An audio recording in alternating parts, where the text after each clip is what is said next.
210 Democrats endorse plan to sidestep House GOP in debt limit fight. Let's dive into the details, shall we? Nearly every House Democrat has endorsed an effort to make an end run around House Speaker Kevin McCarthy and bring a clean debt ceiling increase forward for a vote that doesn't include spending cuts for the federal government.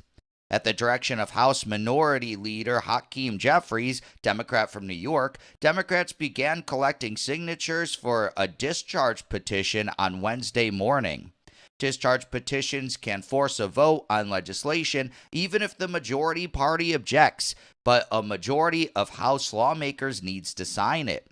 As of Thursday afternoon, 210 House Democrats had signed the discharge petition in the hopes of forcing a vote on a debt ceiling increase. The three Democrats who have not yet put their names to it are Representatives Mary Peltola of Alaska, Ed Case of Hawaii, and Jared Golden of Maine. Republicans have rejected the idea of a clean debt ceiling increase without preconditions.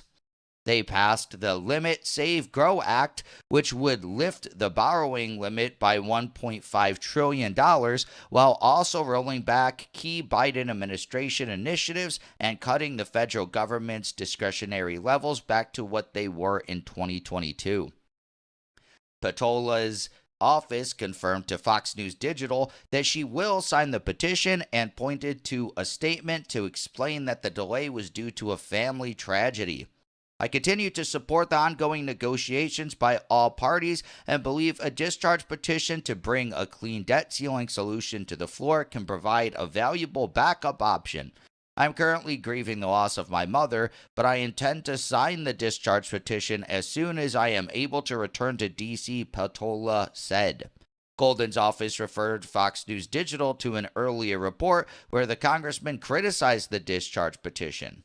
Case's office has not responded to a request for comment. A discharge petition requires a simple majority of 218 votes, but Democrats only have 213 seats. And it sounds like the one guy's not even going to sign it. Republicans across the spectrum have thus far been united behind their call for spending cuts to pair with any debt limit hike. Jeffries called on every Democrat to sign it in a letter to colleagues sent Wednesday morning. Despite expressing some optimism about the prior day's meeting with congressional leaders and the White House on the debt limit. Emerging from the White House meeting, I am hopeful that a real pathway exists to find an acceptable bipartisan resolution that prevents a default, Jeffries said. However, given the impending June 1st deadline and urgency of the moment, it is important that all legislative options be pursued in the event that no agreement is reached. McCarthy dismissed the effort during a press conference later that afternoon. I don't think it's going anywhere, McCarthy said, referencing the fact that nearly every Republican senator has voiced support for his stance. So is that even sensible? Is that even being productive? Is that even reasonable? Is that responsible? It seems to me that would be playing into a Biden default. Yeah, and also it just seems like politics, right? He just wants to say to his voters next election, "Hey, look, I tried on the debt ceiling thing. I'm doing what I can," right?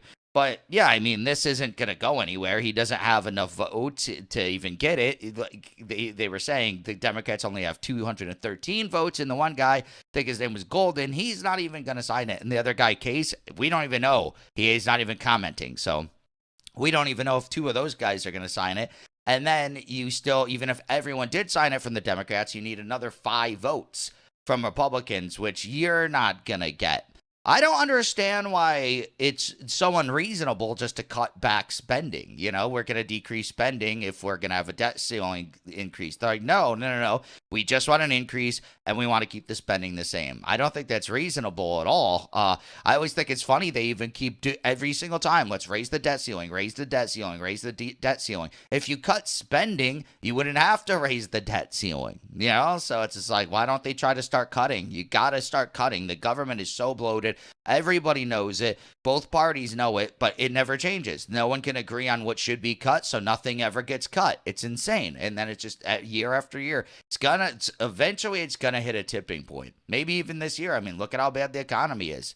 Who really even knows? If a default happens, then it's really gonna be bad. But the parties can't agree, so I don't know. Well, I guess we'll see what happens. What's your opinion on the story, though? Please let me know in the comments below. Also, be sure to smash that like button, subscribe to the channel for daily news updates, hit that notification bell, and share this video to help spread the news. Thank you so much for watching. I'll catch you in the next one. Peace out.